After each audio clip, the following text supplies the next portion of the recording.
Salam, hər vaxtınız xeyir. Biz bugün funksiyalar mövzusunun izahına baxırıq. Düzbucaqlı koordinat sistemi. Deməli, müstəvi üzərində hesablama başlanğıcı burada. Yəni O nöqtəsi hesablama başlanğıcında perpendikulyar kəsişə baxın. Bunlar perpendikulyar kəsişirlər. 2 ədəd oxu düzbucaqlı koordinat sistemi əmələ gətirir. Yəni, bu düzbucaqlı koordinat sistemidir. Düzbucaqlı koordinat sisteminin rübləri 1, 2, 3, 4 saat əqrəbinin hərəkətinin əksi istiqamətində gedir. Baxın, 1, 2, 3, 4. Deməli, biz bu koordinat sistemində x oxu, baxın bu x oxu. Bu x oxuna deyirik absis oxu. Bu üfüqi koordinat oxudur. Bu xətt üfüqüdür. Üfüqi nə olur? X oxu. Amma Y oxu isə şaqulidir. Y oxu ordinat oxu adlanır. Həm də bu şaquli ox sayılır. Deməli, X üfüqü, Y şaqulidir. İndi biz burada nöqtələri necə qururuq? Məsələn, deyir ki, bir M nöqtəsidir. Birinci həmişə X-in qiyməti olur. İkinci Y-in qiyməti olur. İndi mən bu nöqtəni koordinat müstəvisində qurmaq istəyirəm. X-in 3-ü, Y-in -2-si, baxın, burada. Deməli, M nöqtəsi burada yerləşir. Bizdən rübünü soruşsalar, deyəcək ki, 4-cü rübdədir. Onda M nöqtəsi oldu 4-cü rübdə. Belə. İndi isə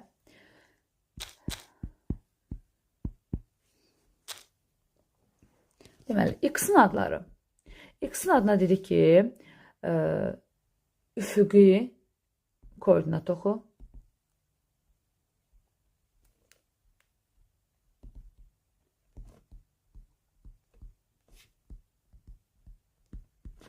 Üfüqi koordinat oxu. Absis oxu. Arqument.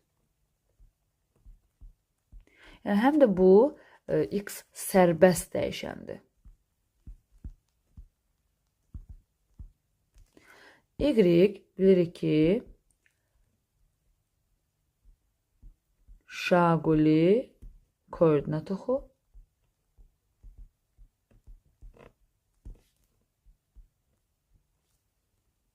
Funksiya.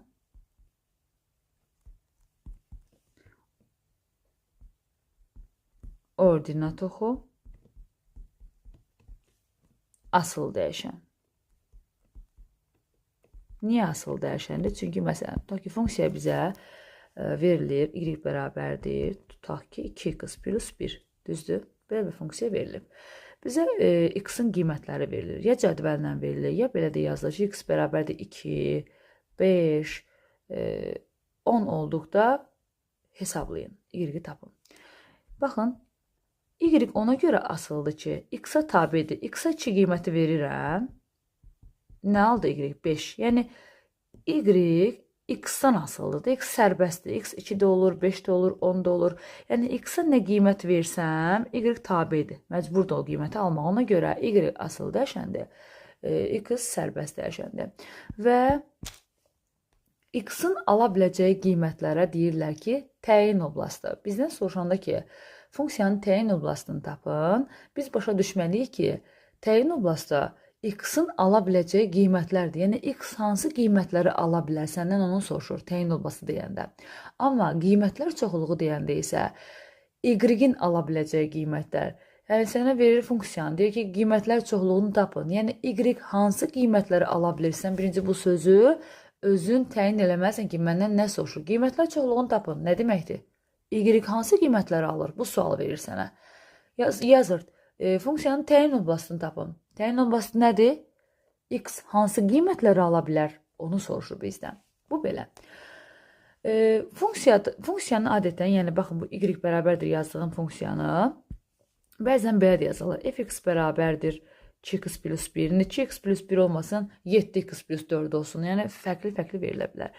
Fx, yəni, burada y-in yerinə fx də yazıla bilər, cx də yazıla bilər, tx də yazıla bilər və s. Yəni, bunlar y-i göstərir. Belə. Funksiya bizə 3 üsulla verilir. Birinci cədvəl üsulu, ikinci qrafik üsul, üçüncü analitik üsul. Analitik üsul budur. Baxın, göstərdiyim. Bu analitik üsuldur. İndi isə keçirik xətti, funksiya və onun qrafiki.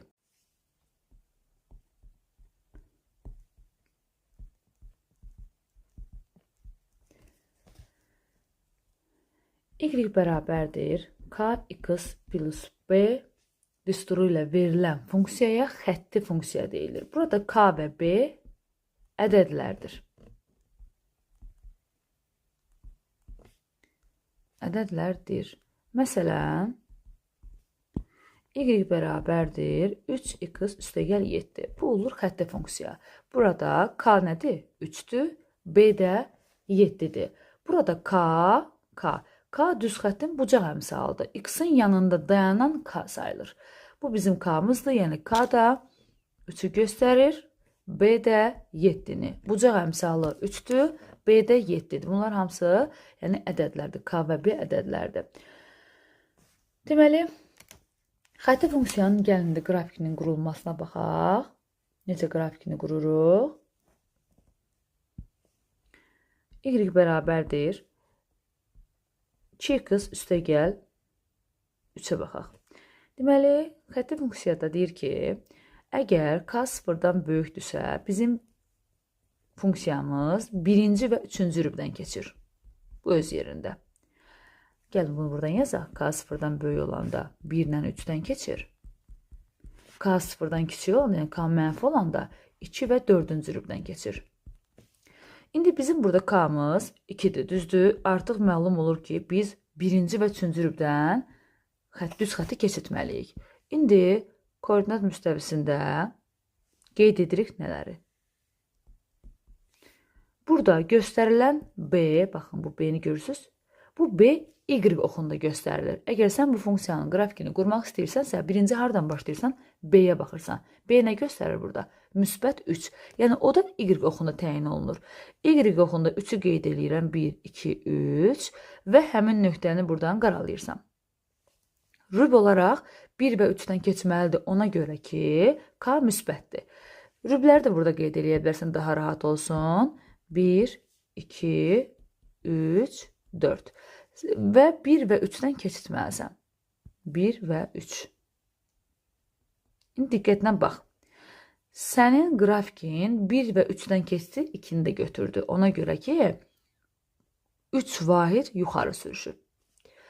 Onda sən deyirsən ki, 1, 2 və 3-cü rübdən keçir. Bəs sual verərsən ki, nə vaxt olur ki, 1 və 3-dən keçir? İndi onu da deyəcəm. O vaxt 1 və 3-dən keçər ki, B olmasa, B 0 olsa. İndi onun da qrafikini göstərəcəm.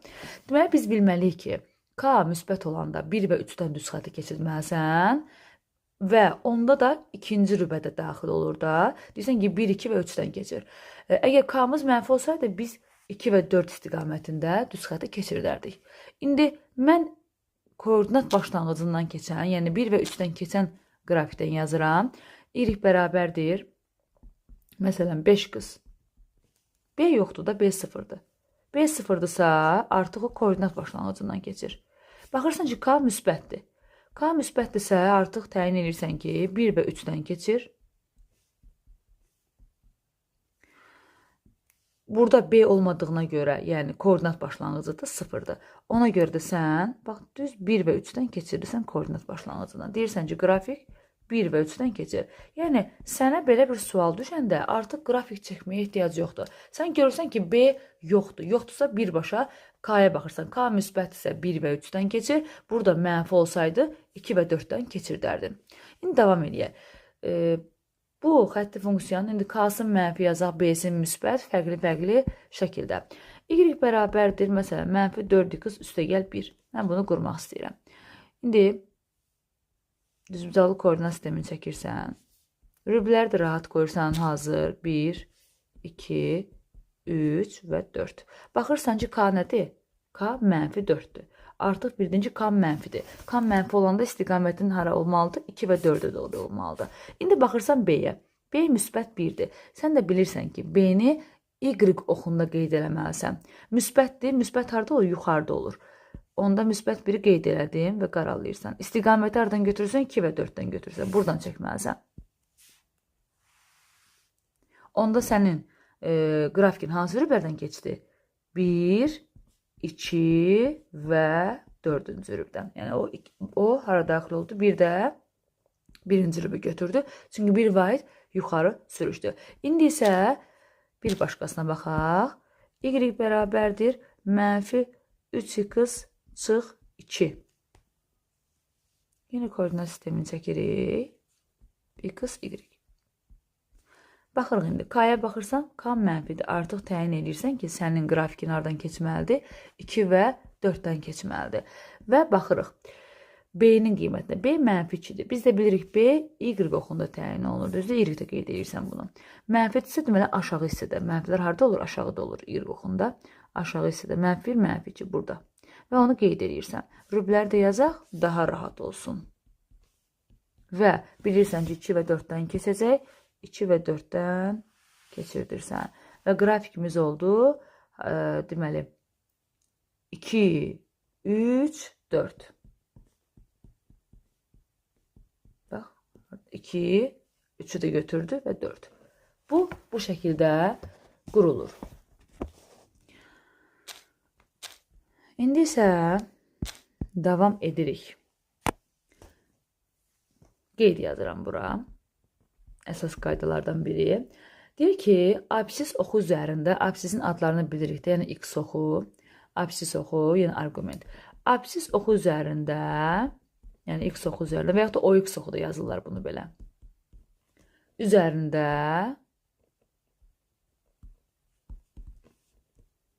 olan nöqtənin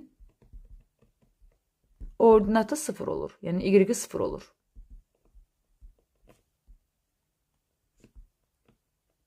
Yəni y bərabərdir 0. Amma ordinat oxu üzərində, yəni oy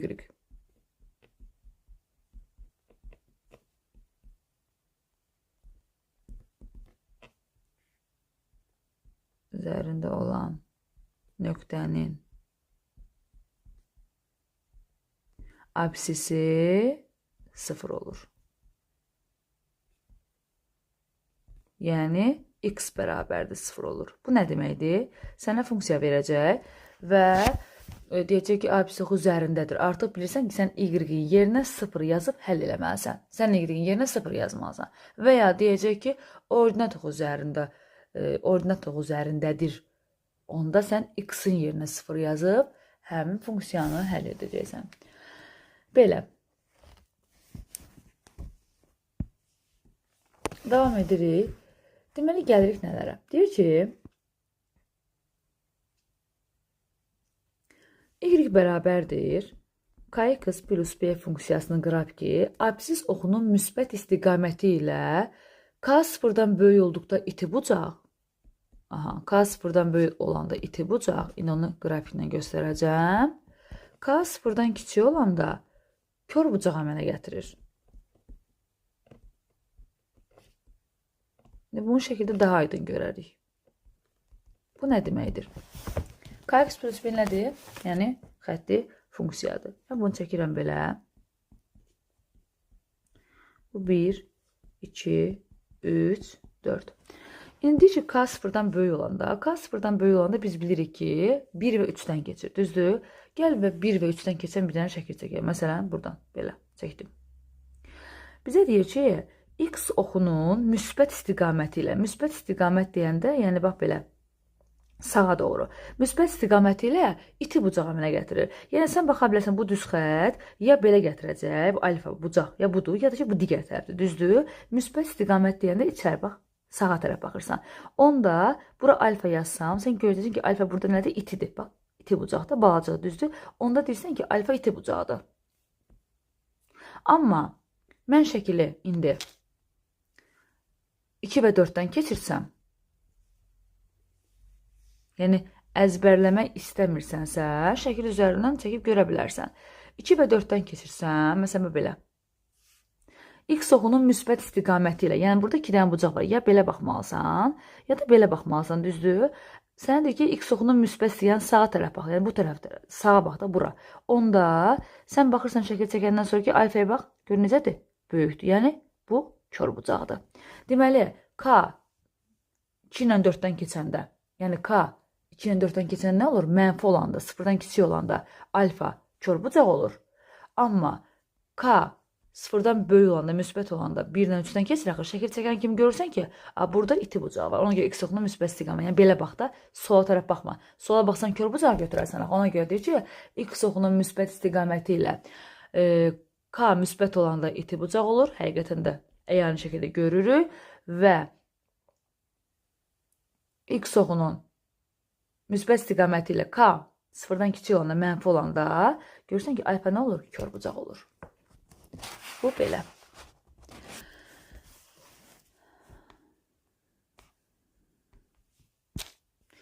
Biz biraz əvvəl burada dedik koordinat başlanğıcından keçir. Bir də onu burada təkrar deməyim. Baxın, bu koordinat başlanğıcından keçən var 1-3. O düz mütənasib asıllıqdır. Yəni düz mütənasib asıllıqda B olmur da, B 0 olur. Bizdən düz mütənasib asıllığı soruşanda y bərabərdir kx-ə baxırıq. Yəni kx nə ola bilər? Y bərabərdir 2x, y bərabərdir mənfi 10x. Yəni B-si olmasın. B 0 olanda nə olur? Yəni təkcə kx şəklində funksiya verilirsə, olur o düz mütənasib asıllıq. Bu xətti funksiyadır kx plus b, b-si olan. Buna xətti funksiya deyirik. Amma buna isə y bərabərdir kx olana isə düz mütənasib asıllıq deyirik. İndi gərək sabit funksiyalardan danışaq. Bir də xətti funksiyaların qarşılığı vəziyyəti. Sabit funksiya nədir? Adı üstündə sabit, orada dəyişən olmur da. Sabit funksiya. Məsələn, deyirəm ki, y bərabərdir. Ədədlə verirəm. 2. Deyir ki, bunun qrafikini çək. Sabitdir. Çünki burada yanında dəyişən yoxdur. Mən bunun qrafikini qurmaq istəyirəm.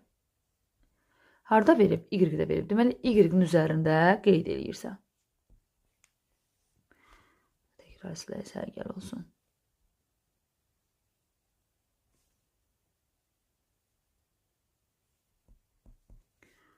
Y9 üzərində qeyd eləyirik 2-ni. Qeyd elədin.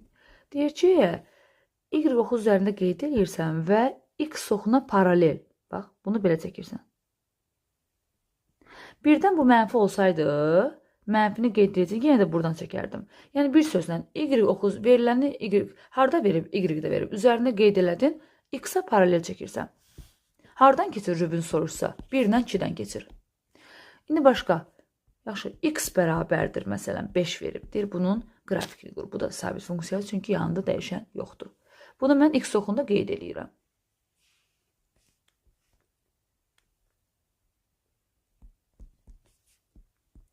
X oxunda 5-i qeyd elədim. 1, 2, 3, 4, 5. Və indi mən hara paralel çəkməliyəm? Y-ə. Bax, x-da Y-i verəndə x-a paralel çəkirsən, x-i verəndə Y-ə paralel çəkirsən. Yaxşı, bax, belə sadə bir qrafikdir bu. İndi x mənfi olsaydı, x-in mənfi hissəsində qeyd eləyərdim. Tutaq ki, mənfi 2 olsun. Buradan y-ə paralel çəkərdim. İndi isə xətti funksiyaların qarşılığı vəziyyətinə baxırıq.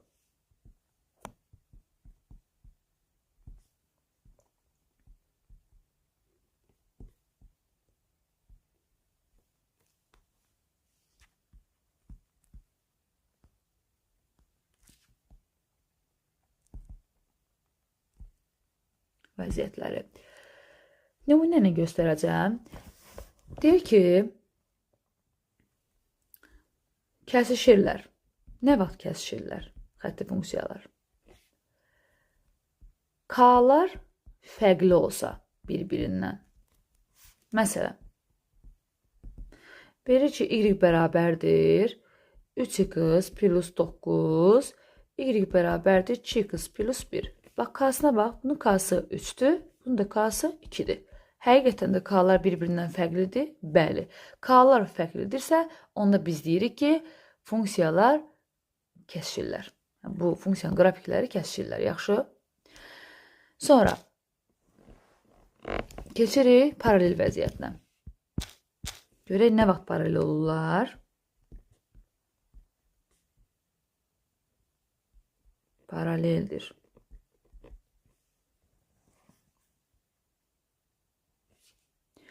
O vaxt paralel olurlar ki, K'lar eyni olsun, amma B'lər fərqli olsun. Məsələn, Y bərabərdir 9x plus 1. Y bərabərdir 9x minus 18. Bax, bir dənə bura. K'lar eynidir? Bəli. Qaydaya əməl eləmişik? Bəli. B'lər fərqlidir? Bəli, fərqlidir. Ona görə deyirik ki, funksiyaların qrafikləri necədir? Paraleldir. Üçüncü. Üst-üstə düşür. Adı üstündə. Eynisi. Üst-üstə düşməyi üçün eyni nə deməkdir? K'lar da eyni olsun, B'lər də eyni olsun. Təkrarını yazırsan yəni. Məsələn, Y bərabərdir 5x plus 4. Yine Y bərabərdir 5x plus 4. Eynisi. Üst-üstə düşürlər. Bu belə.